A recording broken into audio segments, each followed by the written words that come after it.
Hello guys, आज आपके लिए हम लोग एक ऐसी कहानी लेके आए हैं जिसको देख के, सुन के, पढ़ के आपके मन में भी आएगा कि हमें भी इनके जैसा बनना चाहिए। ये एक कहानी राधा के संघर्ष, समर्पण और सफलता की कहानी है। राधा एक छोटे से गांव में जन्मी एक साधारण लड़की थी, लेकिन उसका जीवन साधारण नहीं था। बचपन से ही उसने अभावों और कठिन परिस्थितियों का सामना किया। उसके पिता खेतों में मजदूरी करते थे और माँ दूसरों के घरों में बर्तन साफ करती थी। परिवार का गुजारा मुश्किल से होता था।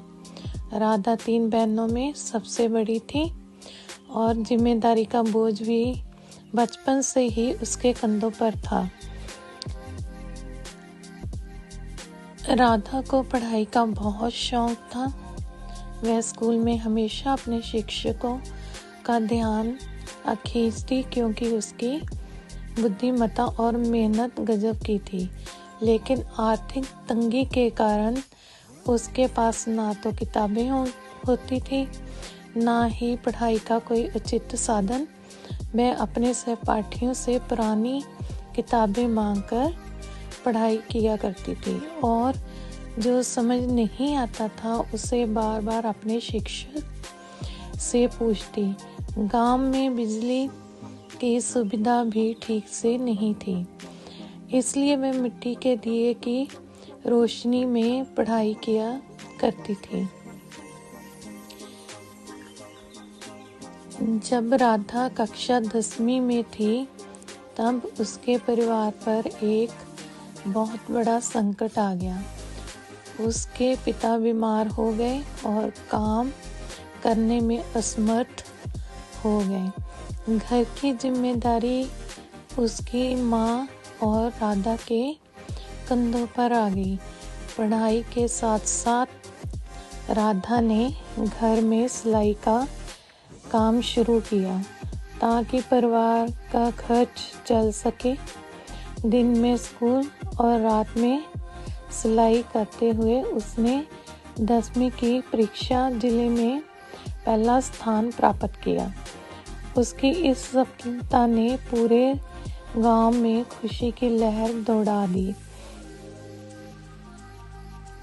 लेकिन समस्या यही खत्म नहीं हुई। उस आगे की पढ़ाई के लिए पैसे जुटाना बड़ा चुनौतीपूर्ण था। तभी गांव के एक अध्यापक, जो राधा की लगन से प्रभावित थे, ने उसकी मदद की और उसे एक छात्रवृत्ति दिलाने में मदद की। राधा ने इस अवसर का भरपूर उपयोग किया और कॉलेज में दाखिला लिया। वहाँ भी उसने अपनी मेहनत और लगन से सभी को प्रभावित किया। उसने गणित विषय में स्नातक की पढ़ाई पूरी की और फिर एक सरकारी स्कूल में शिक्षिका बन गई। राधा ने अपने जीवन को सिर्फ अपने तक सीमित नहीं रखा। उसने अपने गांव के बच्चों के लिए मुफ्त ट्यूशन शुरू की। वह जानती थी कि शिक्षा ही वह रास्ता है जिससे गरीबी और अज्ञानता को दूर किया जा सकता है।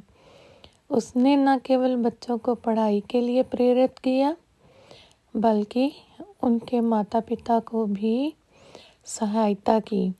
बच्चों को स्कूल में भेजना क्यों जरूरी है? धीरे धीरे उसके प्रयास रंग लाने लगे। गांव में शिक्षा का स्तर बढ़ा और कई बच्चे उच्च शिक्षा प्राप्त कर डॉक्टर, इंजीनियर और सरकारी कर्मचारी बन गए। राधा की कहानी सिर्फ संघर्ष की नहीं, बल्कि समाज के प्रति समर्पण की भी है। उसने अपनी मेहनत और दृढ़ निश्चय से न केवल अपने परिवार की स्थिति बदली, बल्कि अपने गांव को भी एक नई दिशा दी। उसकी प्रेरणादायक ये यात्रा सिखाती है कि यदि संकल्प मजबूत हो तो कोई भी बाधा सफलता के रास्ते में रुकावट नहीं बन सकती। अगर ये आज राधा एक मिसाल है जो ये बताती है कि व्यक्ति का संघर्ष समाज को बेहतर बनाने में कितना योगदान दे सकता है। अगर ये आपको मेरी कहानी पसंद आई है, लाइक, शेयर और सब्सक्राइब ज़रूर करें और कमेंट में भी लिखें।